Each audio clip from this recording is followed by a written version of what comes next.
doit bien prier le Seigneur. On doit être convaincu que c'est l'heure d'aller combattre. On doit mesurer et ajuster régulièrement les plans en fonction des résultats. En fait, vous allez voir que dans la planification stratégique, il y a l'objectif atteint. Mais au fur et à mesure que vous entrez à avancer, il y a les objectifs qui sont atteints jusqu'à ce que l'objectif global soit atteint. Amen. Et au fur et à mesure que vous êtes en train d'atteindre ces objectifs-là, vous pouvez faire des ajustements, n'est-ce pas, de ce plan-là pour que le résultat soit ce que vous voulez. Le leader conquérant, voilà, doit identifier et localiser ses adversaires, ses ennemis. Amen. Bon, ça, on a déjà parlé de ça. Le Seigneur lui-même, avant de donner Canaan, il va dire, je vais vous donner le pays où habitent les Cananéens, les Héthiens, les Amoréens. En tout cas, il a identifié les ennemis. Donc, pour nous qui sommes leaders, si nous voulons conquérir des choses qui sont peut-être dans les mains de nos ennemis, des choses qui sont sous le pouvoir de choses, on doit prendre le temps de savoir quels sont ces ennemis-là. Amen. Quels sont ces ennemis-là? Est-ce que c'est un hôtel de famille? Quels sont ces ennemis-là? Est-ce que c'est un sorcier quelque part? Est-ce que c'est la paresse qui fait qu'on n'arrive pas à faire chose? Est-ce que c'est notre manque de... On doit identifier. Amen. Amen. Aussi bien entendu, les opportunités aussi, on doit identifier ça. David connaissait l'ennemi du peuple de Dieu, qui est Goliath. Amen. Il le connaissait. Et il avait déjà conçu un plan stratégique pour le neutraliser. Amen. Voilà. Au temps de Moïse, comme je l'ai dit, il a envoyé des espions pour explorer Canaan. Nombre chapitre 13, verset 1 à 2. Jésus aussi a fait la même chose, en envoyant des espions pour Jéricho. 10e, dans la fin, la discipline de l'optimisation du temps. Est-ce qu'on peut dire Amen? Amen. J'ai fait une vidéo, je dis que, bon, on entend souvent les gens dire le temps est contre nous. Le temps est contre nous. Le temps n'est contre personne. Le temps est un instrument que Dieu nous donne afin d'accomplir un certain nombre de choses si il est bien utilisé. C'est clair. Le temps n'a jamais été contre quelqu'un. Et souvent, il y en a qui président, bon, le temps est contre nous. Non, tu ne peux pas dire que le temps est contre quelqu'un. Le temps n'est pas contre quelqu'un. Celui qui doit prêcher en 1 heure, s'il a fait 1 heure et 1 heure 50, le temps n'est pas contre lui. C'est lui qui a voulu aller, non, il ne peut pas arrêter. Moi, j'avais un message à prêcher. Le rapport de l'œil invisible. Je me suis rendu compte que je ne peux pas prêcher ça que ce dimanche. Mais si je prêchais ce dimanche, il y avait 2 heures, ou bien plus. Il y avait une organisation 3 dimanches tranquille. J'ai organisé mon temps. C'est une organisation stratégique. Non, bon, tandis que tu as perdu le temps, quelquefois on se met dans les choses qui ne sont pas trop. Et puis après, non, le temps, laisse le temps n'est pas contre quelqu'un. Le temps est un instrument. C'est à toi de l'utiliser comme bon te semble. Tu peux l'utiliser, ça peut t'arranger. Tu peux l'utiliser et puis à la fin, ça te dérange. Amen. C'est le même temps, c'est le même cadre là. Quand tu attends l'argent en 20 heures, il est 8 heures, tu dis que la journée dure trop. Or, c'est les mêmes minutes après. Mais quand on doit t'encaisser à 20 heures, il dit, mais le temps passe trop vite. C'est le même temps. Ça va, comment tu vois ça? Le temps est biblique. Sa gestion aussi. Et Dieu même est le maître du temps. Le temps nous est donné par Dieu qui a fixé un temps à toute chose. Dans Colossiens 4, verset 5, verset 2 secondes, il dit, conduisez-vous avec sagesse envers ceux du dehors et rachetez le temps. Amen. La gestion du temps implique de prioriser les tâches et d'optimiser l'utilisation du temps disponible pour maximiser la productivité. Lorsque nous lisons Genèse chapitre 1, verset 31, la Bible dit que Dieu vit que tous, Dieu vit qu'il avait, Dieu Dieu vit tout ce qu'il avait fait. Et voici, cela était très bon. Ainsi, il y eut un soir et il y eut un matin. Amen. Amen. Amen. Dieu, dans la personne, il a organisé le temps. Il avait dans la tête, il avait quelque chose à faire, tout a été organisé dans le temps. Et au fur et à mesure qu'il faisait, il prenait le temps de faire des petits bilans. Il prenait le temps d'apprécier. Amen. Amen. Quand tu ne prends pas le temps d'apprécier, pendant que tu es en train d'avancer, c'est la même chose. Quand tu es avec un homme, pendant que tu es en train d'avancer, de cheminer, tu prends le temps, n'est-ce pas, d'apprécier votre marche. Si les choses qui ne fonctionnent pas, comment il faut corriger? Vous en parlez. Dans le cas contraire, les choses seront après difficiles. Ecclésiaste 3, 1. Ecclésiaste 3, verset 1. Version Martin, oui. À toute chose sa saison. À toute chose sa saison. Et à toute affaire sous les cieux son temps. Et à toute affaire sous les cieux son temps. Amen. Si tu ne sais pas discerner le temps, il y a beaucoup de choses qui vont t'échapper. Écoutez-moi bien. Il y a des choses que Dieu a données et que tu dois conquérir dans une certaine saison, dans un espace de temps. Quand ça passe, ça devient difficile. Quand ça passe, ça devient difficile. Au moment où le Seigneur a mis ça à ta disposition, le temps était favorable.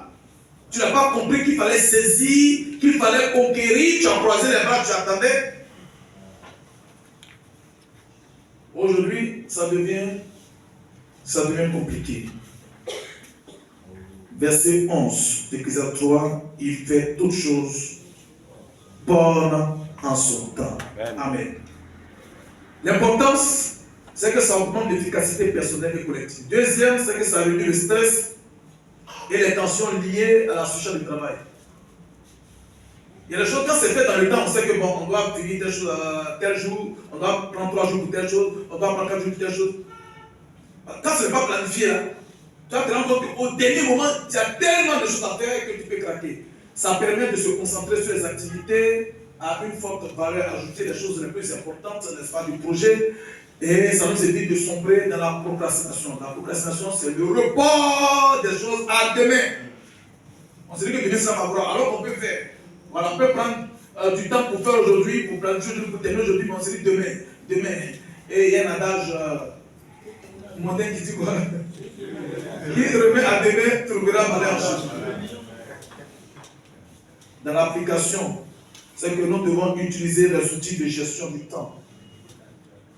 Comme les agendas, les listes de tâches, prioriser les tâches selon leur importance et leur urgence. Voilà. Prioriser les tâches selon leur importance et leur urgence. Nous devons déléguer efficacement pour libérer du temps pour les tâches stratégiques. À ce niveau-là, je pense que lorsqu'on fait un bureau, lorsque dans une organisation, dans une entreprise, voilà, il y a le directeur, quelquefois il y a le directeur adjoint, il y a le DAF, il y a le chef du personnel, il y a le chef d'exploitation, il y a, qu'on appelle ça même, le comptable, etc. Chacun, quand il y a une telle délégation suivant les compétences, ça maximise la productivité. Est-ce qu'on peut dire? Amen. Le président, est-ce qu'il fait tout? Il y a des ministres qui sont qualifiés. Quand on dit ministre du sport, ministre de ceci, c'est les gens qui sont qualifiés. Et puis, eux aussi, ils prennent des personnes, des personnes aussi qui, dans le domaine, peuvent, n'est-ce pas? Voilà. Donc, dans un bureau, il y a des personnes qui sont responsables. Et ils veulent tout faire. À un moment donné, ils sont immergés, ils sont submergés par le flux du travail, et puis craquent. Dans un bureau, chacun doit connaître son rôle. S'il y a un président qui est un vice-président, bon, quelquefois il peut y avoir des organisations où il y a plusieurs vice-présidents. Vice-président Chahitan, vice-président Chahitan, ok. Quelquefois il y a un secrétaire général. Et puis il y a un secrétariat, il y a des secrétariats délégués. Secrétaire délégué à temps, secrétaire à l'organisation, secrétaire, ainsi de suite. Quand c'est comme ça, une une bonne délégation permet l'efficience du travail et ça nous permet d'atteindre facilement le but. Quelqu'un me dit Amen. Amen. Si tu veux, tu as nommé les gens, maintenant si tu veux tout faire, il y a les présidents, ils sont dans le secrétaire général. Il y a les présidents, c'est eux-mêmes qui gardent l'argent.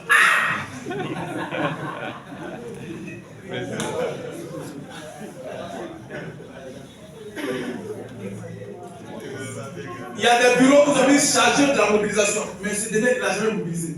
C'est seulement le secrétaire général qui fait ce travail-là, de la mobilisation.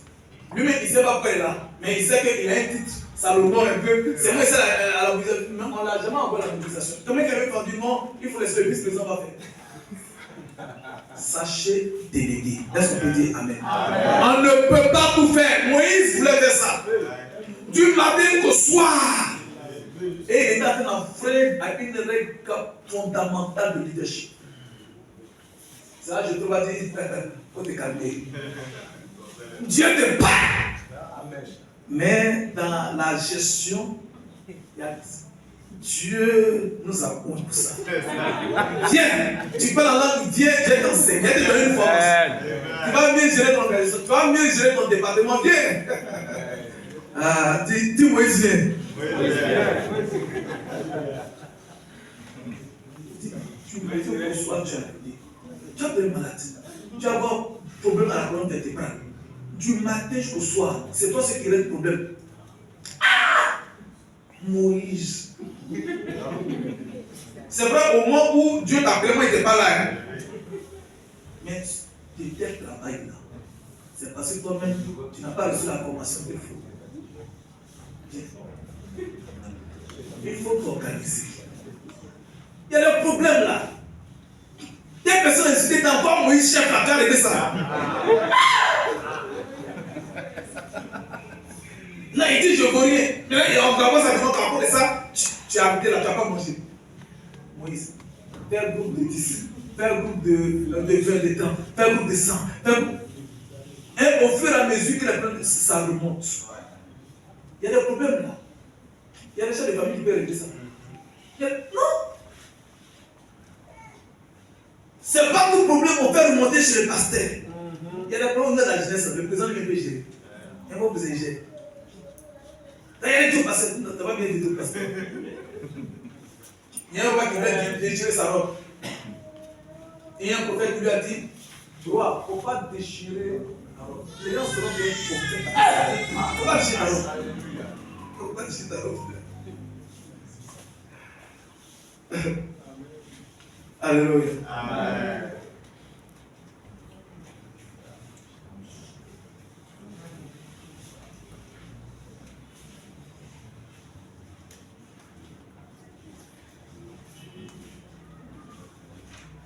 Chaque jour de notre vie est un don de Dieu à ne pas gaspiller.